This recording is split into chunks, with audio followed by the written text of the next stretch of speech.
حضرت انس بن مالک کہتے ہیں میں حضور کے پاس بیٹھا تھا، حضرت عبداللہ ابن عمر بھی بیٹھے تھے،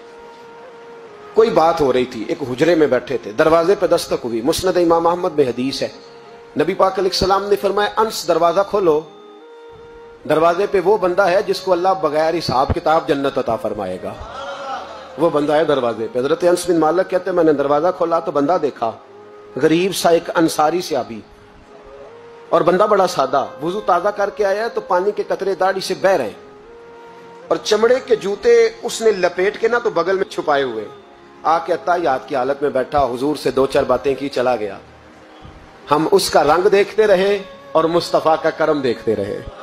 اس کو حضور نے جنتی کہا ہے۔ کہتے ہیں اگلے دن اسی ٹائم اسی وقت ہم حضور کے پاس بیٹھے تھے، پھر دروازے پہ دستک ہوئی، حضور نے فرمایا دروازہ کھولو، دروازے پہ وہ بندہ ہے جسے اللہ بغیر حساب کتاب جنت عطا فرمائے گا، بغیر حساب۔ کہتے ہیں دروازہ کھولا، اور جیسے ہی میری نظر پڑی بندہ بھی وہی ہے جو کل آیا تھا، اور انداز بھی وہی ہے جو کل تھا، اسی طرح پانی کے قطرے، اسی طرح جوتے بغل میں، السلام علیکم، کل حضور فلاں بات کی تفصیل پوچھنی مجھ سے رہ گئی تھی، غلطی ہوگی، دوبارہ آیا ہو۔ اس نے اپنی گفتگو کی، چند جملوں میں بات سمیٹی، چلا گیا۔ فرماتے ہیں اتفاق کی بات کے دن تیسرا، بندے بھی ہم دونوں، میں اور عبداللہ ابن عمر، حضرت انس بن مالک کہتے ہیں دونوں بیٹھے تھے، سیم ٹائم سیم ڈے، پھر دستک ہوئی، حضور نے فرمایا دروازہ کھولو، اور مسکرا کے فرمایا دروازے پہ وہ بندہ ہے جسے اللہ بغیر حساب کتاب جنت عطا فرمائے گا۔ کہتے ہیں کھل اٹھے ہمارے چہرے، باہر گئے، دستک ہوئی تھی، دروازہ کھولا۔ فرماتے ہیں مجھے یقین تھا وہی ہوگا جو 2 دن پہلے آیا تھا، اور میرے یقین کے مطابق ہی کام ہوا، وہی بندہ تھا جو کل بھی تھا، جو پرسوں بھی تھا، حالت اور کیفیت اور انداز بھی وہی تھا، پانی کے قطرے بہ رہے ہیں، اور اس شخص نے جوتے بغل میں دبائے ہوئے خدمت میں حاضر ہوا، بیٹھ گیا، بات چیت کی، چلا گیا۔ حضرت انس بن مالک کہتے ہیں تھوڑی دیر ہوئی تو حضور بھی تشریف لے گئے۔ حضرت عبداللہ ابن عمر مجھے کہنے لگے یار ویسے کتنے اس کے نصیب ہیں، کتنے نصیب ہیں، کوئی آیا لے کے چلا گیا، کوئی آیا لے کے چلا گیا، کوئی عمر بھر بھی نہ پا سکا، میرے مولا تجھ سے گلا نہیں،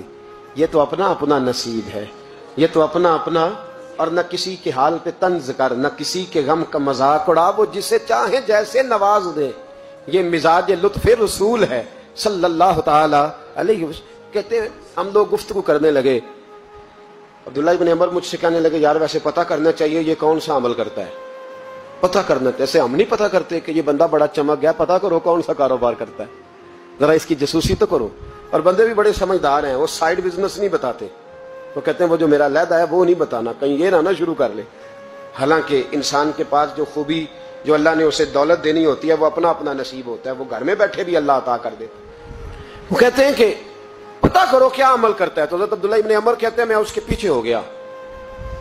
اس سے سلام لی، تو میں نے کہا مجھے 2-3 دن کے لیے مہمان بنا لو گے، مان نہ مان میں تیرا مہمان، 2-3 دن کے لیے مہمان بنا لو گے؟ تو کہتے ہیں مجھ سے کہنے لگا کوئی گھر میں جھگڑا ہو گیا، کیونکہ پڑوس میں تو تمہارا، قریب ہی تو تمہارا گھر ہے، میرے مہمان بننے کو کچھ جھگڑا ہے؟ تو میں نے کہا چلو ایسے ہی سمجھ لو، پر مجھے مہمان بنا لو۔ کہتے ہیں میں 3 دن اور 3 راتیں اس شخص کے ساتھ رہا، وہ کتنا صدقہ کرتا ہے میں نوٹ کرتا رہا، نماز کتنی پڑھتا ہے، اس کا کیا، میں چاہتا تھا کہ وہ عمل مجھے ملے جس کی برکت سے مصطفیٰ نے اسے 3 مرتبہ جنتی فرمایا ہے، تاکہ وہ کیفیات مجھے بھی ملیں۔ حضرت عبداللہ ابن عمر کہتے ہیں کہ میں نے کوئی خاص چیز نہیں دیکھی، وہ عشاء پڑھتا تو فجر تک بستر پہ کروٹیں لیتا، اور میں الحمدللہ اٹھ کے تہجد بھی پڑھتا، نوافل بھی پڑھتا۔ کہتے ہیں وہ 1 سپارہ پڑھتا، میں 3 پڑھتا۔ فرماتے ہیں اس نے 3 دنوں میں کھجور بھی صدقہ نہیں دی، کہ کھجور بھی، اور میں نے بڑے بڑے غریبوں کی مدد کی۔ میں کہنے لگا کہ عمل تو میرا زیادہ ہے اس سے، پھر خوبی کیا ہے؟ خاص توجہ کرنا، اسلام اور دین کا جو فکری اساس، جو فکری اساس ہمیں صحابہ نے دی۔ حضرت عبداللہ ابن عمر کہتے ہیں میں نے تیسرے دن اسے کہا بھائی اللہ تیرا بھلا کرے، تو نے بڑی خدمت کی، میں نے جانا ہے میرا کوئی جھگڑا نہیں ہوا تھا،